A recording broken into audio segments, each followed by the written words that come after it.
It is said that there are always three kinds of people in any given society.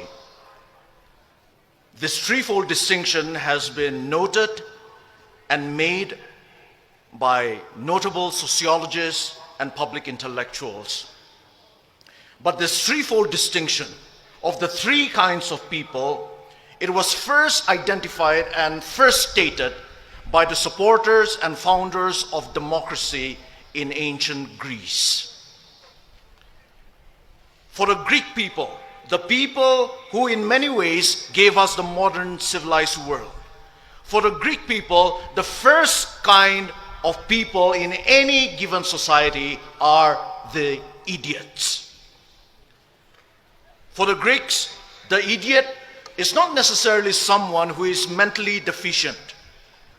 Rather, for ancient Greek people, the idiot, they said, is someone who is a totally private person, a totally self-centered person, and a totally selfish person. They called him the idiot. The idiot, he is always out for his personal gain and his personal interests. He does not have a public philosophy. He has no knowledge, no skill, no character, and no virtues to be able to live and to be able to contribute in a flourishing society and community. He's all out for his personal pleasures and for his personal treasures. And the Greeks said that the idiot was just an upgraded barbarian. The first kind of person, the idiot. But the Greeks also said that there is a second kind of people in any given society. And the Greeks called these people the tribes people. When we say tribes people, we don't necessarily mean the fact of belonging to a certain tribe, which is a good thing. But when they use the word tribes people, the Greeks meant a tribal and a tribalistic mentality. And the Greeks said that tribes people are those people who are not able to think beyond their small tribe or their small groups. For tribes people, their primary allegiance, their only allegiance, and their ultimate allegiance is to their tribe. Their tribe is their God, and their religion is tribalism. And tribes people, the Greeks said, are always afraid of things that are different, that are a little alien to them. They are always suspicious and fearful. And they always dealt with different people and difficult situations with intimidation, with force, and with violence. And the Greeks also said that the ideal person for tribes people is the warrior, because tribes people are a war-making people. Their ideal is the warrior. But it was not so for the Greeks. For the Greeks, there was another kind of people, another kind of a person, and that was the ideal person. And the Greeks called this ideal person the citizen. The citizen. And here when we use the word citizen, we are not talking about legal status or political status. We are talking about the idea and the ideal of citizenship. And who is the citizen?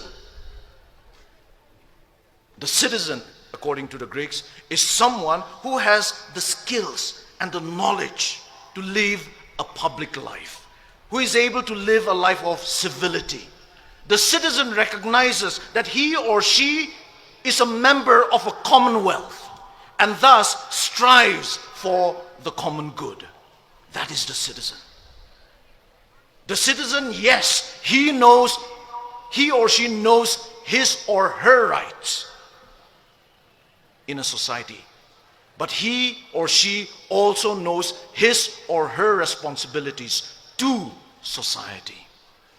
The citizen can fight for his rights, but always with an awareness of and with a respect for the rights and interests of others, of their neighbors. of the smallest of minorities, and of the worst of their enemies. And it is citizens, the Greeks said, that make up a civilized society. Because citizens settle their differences with civility. So they produce a civilized society. A society that truly lives up to the meaning of the name society. Society literally means friendship and friendliness. That is the threefold distinction that the Greeks have given us. That is the choice that each and every individual, wherever he or she may be, has to make in a society. And I believe that that is the choice that starkly faces us Naga people today. Will we be idiots living only for ourselves? Will we be tribalistic